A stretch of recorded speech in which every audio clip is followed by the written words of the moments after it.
Our partner and head of tax, KPMG West Africa, Wale Ajayi. He's here with us in the studio, laughing all about this. But please, you help us clear the air on this. First, do we need to be petrified about this new tax law? First, good morning, and I'm happy to be here. Yeah. I think let me just start first to address the reactions that we've seen with respect to our last publication on the Nigerian tax law. Mm-hmm. I think what we've seen is that in some quarters, right, they've presented the content of that newsletter in a manner that was different from what was intended or implied. Now, when it comes to doing tax reform on the scale in which we've done in Nigeria, right, there will always be some issues that need to be addressed. And those issues are normally corrected post-enactment, right? But it's very important to draw attention to those issues. And that is what we've done in that newsletter, you know, in a way that people can understand what the tax law is all about. Because there's been a lot of misinformation out there. So we need to provide clarity. The number two, it's very important for us to have an efficient and effective tax administration in Nigeria. And then number three, because it's written in words, and when you have words that are involved, there will always be misinterpretation. And you need to be able to reduce the level of dispute that may arise as a result of, you know, misinterpretation of the laws. And of course, the fourth thing that is extremely very important, you know, to promote confidence in the tax law by timely clarifying the issues in the tax law. Now, when you started, you spoke about people being petrified. Now, one good thing I must say is that I'm happy that a lot of people are talking about the tax laws. It shows that the Presidential Committee has done a great job creating awareness about the tax law. So it's very good, right? And when you look at the fact that most of the provisions in the tax law have always been in the law, but people were not paying attention, you know, to them. But the fact that every man on the street is talking about it is a great thing. And then we can then address the misunderstanding and the miscommunication, you know, that has arisen, you know, from that. Now, and the danger is the miscommunication and misrepresentation, right, which is what we need to do. And this is what we're here to clarify, right? Anytime, you know, people send me messages, email, am I supposed to pay tax on my transfer? Am I supposed to pay tax on these? Am I supposed to pay tax on these? So it shows that people are paying attention to it. And so what we try to do in KPMG, you know, because our purpose, right, is to inspire confidence and empower change. All right? And what we're trying to do in Nigeria is truly transformational. It's going to change the landscape of tax admin in Nigeria, and that is why we're providing the platform for people to understand what the tax law is all about and what the provision is not. Is there. So there is no need to be petrified. There are those who wonder, for instance, that there is a difference between errors and disagreements. Are there portions in which you disagree with in the laws, as opposed to the gaps, you know, that have been observed? I think what is most important is to understand that there are issues that we need to address. Such as? And again, it's not, I will speak about the issues, and it's not unique to Nigeria alone. Okay. I mean, even in the US, when they talk about Obamacare, they're still talking about making changes to Obamacare. Biden signed the Affordable Act into law. All right, there are issues. People are still saying we need to make changes. So when you do a large-scale, you know, reform, there will always be need, you know, to make changes. And when you look at the tax law, and, you know, there are areas that we need to, you know, to look at, because one of the things we're trying to do in Nigeria today is to be able to attract investment in Nigeria.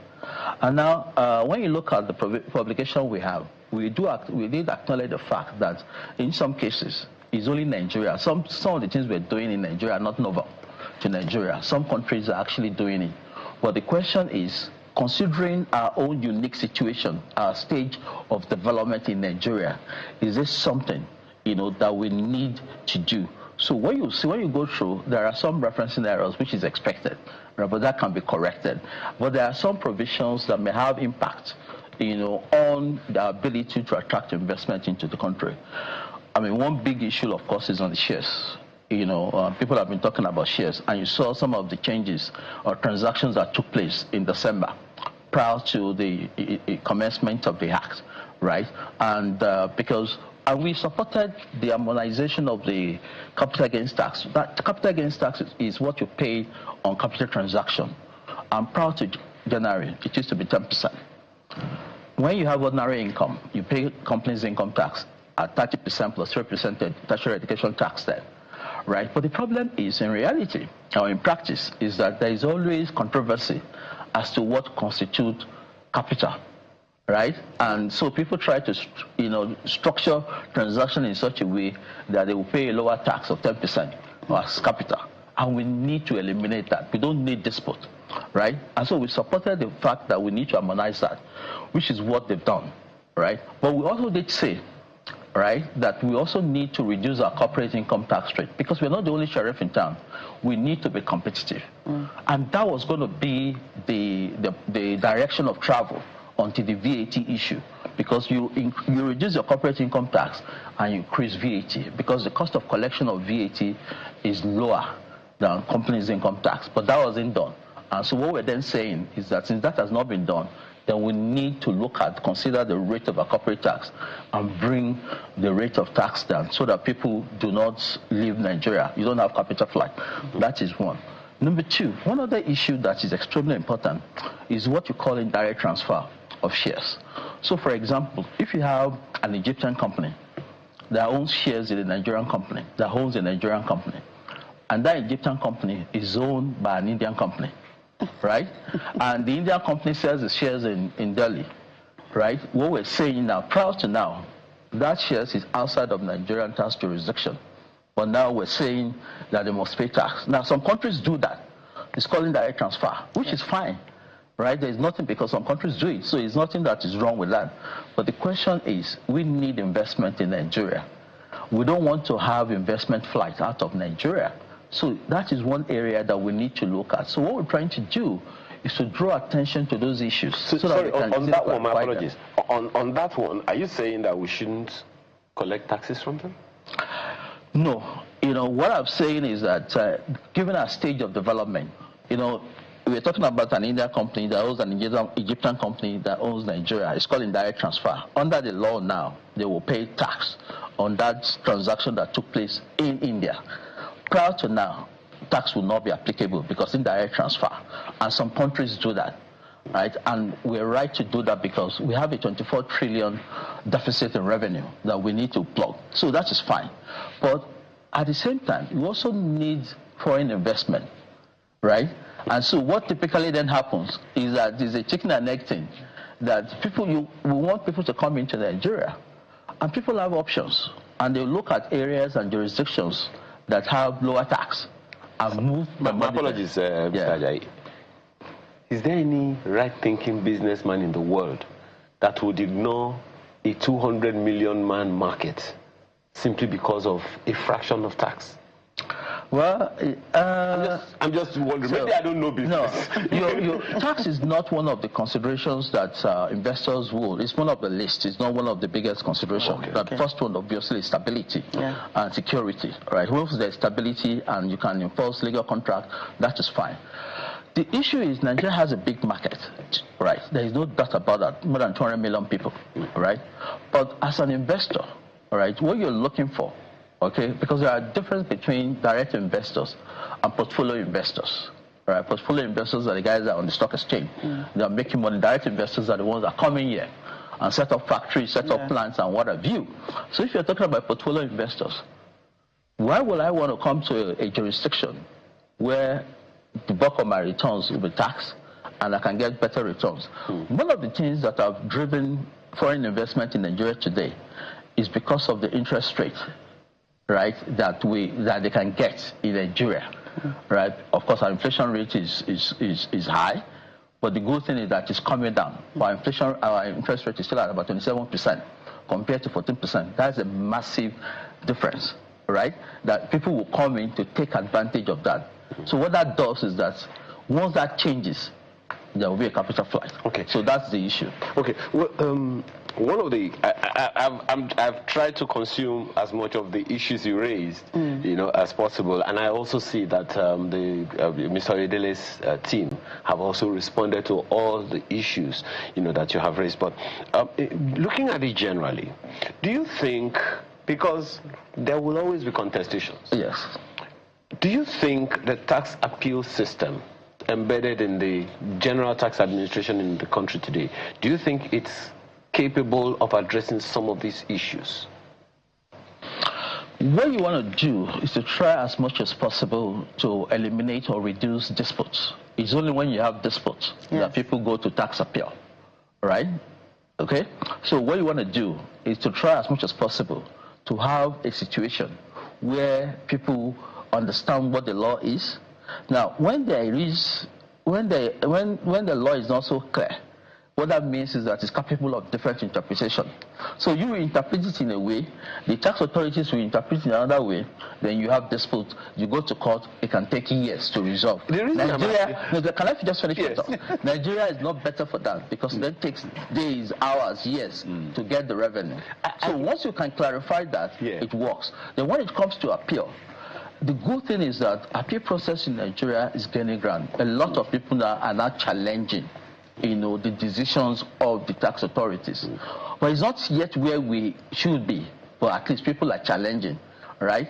And which is very good, because there is a process for that. The reason I raised that issue actually is, when you say that, we want to eliminate as much as possible, there is a law in Lagos State.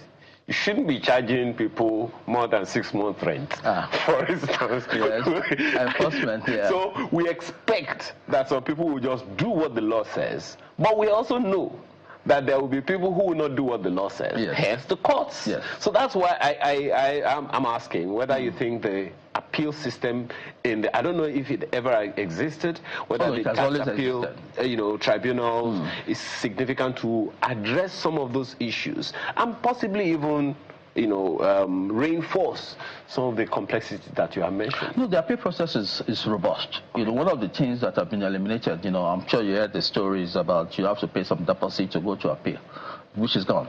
Okay, it's not there. Okay, so you can challenge. But the question with appeal is that why do you want to wait to go to appeal if you can resolve the issue by simplifying the tax codes? The more you simplify the tax code, the more you are able to reduce disputes. Right, that's the issue. But our appeal process is robust. Now, it's not left for taxpayers, right, that feel aggrieved to go to court. But in Nigeria, we're not very good at challenging matters. Yeah. Right, so we just take it as it is and we move on. Right. But it is robust. So we've talked about other countries. When we were talking about poverty levels the other time, we took a look at the Chinese example, South Korea example, Singaporean example. If we take a look at tax, we have great cases of developed countries, or more developed countries, I like to say, whose tax systems are in place. In fact, the fear of tax is the beginning of tax. The fear of the tax man is the beginning of wisdom. Yeah. So, but who are we? How are we targeting this new taxation in Nigeria with these new tax laws? The other time you talked about company tax, income tax, all those things, and I know who that addresses. It's like people high up there. But what about the people in the middle area, and then the other regular Nigerians? I mean, they say that they don't have to be afraid because there are lots of aspects of their lives that the taxes would not affect. Yes. But what's the percentage of the taxation of the big companies and the wealthy Nigerians to low-income earners? I mean, where do they come in? Because they will too have to pay some level of taxes if we want to get the revenue that we're hoping to get from this new tax laws. I think one thing to look at it is that when you were talking about taxation, you look at the cost of collection and how much you're collecting from that. So it's not worth your while to chase people when the revenue you're going to collect is so small. Yeah. So because then what you're going to collect is going to be swallowed by the cost, right? That is one of the issues that we're looking at in Nigeria, and they've looked at. And that is why you see a lot of low-income earners being exempt from tax, right? So that, I mean, again, we talk about poverty, so they'll have more disposable income in their hands. And of course, there's been a lot of exemption from VAT, the normal things that the poor people consume. Now, the principle of taxation is always to tax the people that earn the higher income, right? So that government can provide the resources. I think the problem in Nigeria today, and it's always been there, is that people assume that because they provide the healthcare, they provide the power, they provide the water, right, they shouldn't be paying taxes, all right? I mean, but that is not a quid pro quo. It doesn't follow. Tax is obligatory on the part of citizens. Once you earn revenue or profit, you must pay tax, right? It's a different game, a different issue entirely, whether services are provided. It's a chicken and egg thing. What comes first? Government needs money to provide infrastructure. But if you and I don't pay taxes, where would the money come from? So that's the psychology that we need to address, right? And that is the way the tax reform, has been, implemented, to ensure that people that earn low income don't pay taxes or eliminate or reduce taxes, but people that earn higher income can pay taxes. But the problem is with most people that earn very high income, the kind of taxes they pay because they invest in capital markets, right? So they get dividends. They don't do personal income tax and all those stuff. It's so small, right? And those taxes are the tax you pay on those are very low. So when people talk about Elon Musk today and say how much tax is paying, of course he won't pay taxes as with so many people because his investment is in capital, right? So that's the issue. Okay. But I think I'm very happy, again, like I said, that everybody is talking about it. One of the things that we're going to be doing is technology. Now, what we're doing today is that people are filing their returns on self-assessment, right? Or, for people that work in companies, it's the employer that takes the taxes. We're getting to a point where you don't even need to file returns. The tax authorities will know how much you earn from third sources. Right. From what, you have your BVN, everything. They can trace what goes into your account, right? And then at the end of when it is time for filing returns, what they will just send to you and say, Wale, your tax is X naira. It is done in South Africa. We will get there. In most countries, what you earn from way of personal income tax has the highest proportion, except in Nigeria, because a lot of Nigerians don't pay taxes. Quick one on this, because we have just about 60 seconds. Do you think we need some kind of, I'm bringing that term again, elite consensus on tax payment? Because, as the Yorubas say, the hair is like a mustache. It's not so easy to pluck off. So no matter how little the amount is, you really don't want to part with your money. So do you think we need that kind of consensus that can incentivize others to say, if I'm paying taxes because of you, and so you too should be able to pay a fraction? I think the fact of the matter that every Nigerian needs to know and acknowledge is that once you earn income, you must pay tax. It's an obligation that is required of every citizen that earns income. Now, the issue of whether government provides services or not is a different matter entirely. You can exercise that, at the election time. But when it comes to tax, people need to know that. And I think that is what is missing. So if we can all believe, you spoke about the fear of taxman in the US or in the UK. If the taxman calls you and say, bring this, you had better bring it. You had better respond to the letter. Any letter that is sent to you, lose more. You lose more. So it boils down to enforcement. We're not yet there. Oh, wow. But we'll get there with a reform that we've just done. Absolutely. It's transformational. But like any reform, it's on a large scale. Yeah. There will be issues that we can correct as we go along. Absolutely. And that is what is going to happen. Yes, Thank definitely. you. Thank you so much, Mr. Wale Ajayi. Yes. Head. Partner and head of tax, KPMG, West Africa. A pleasure having you again. Thank you so much. Interesting conversation, I must say. Do not fear the tax. Interestingly, all tax people know themselves. They do.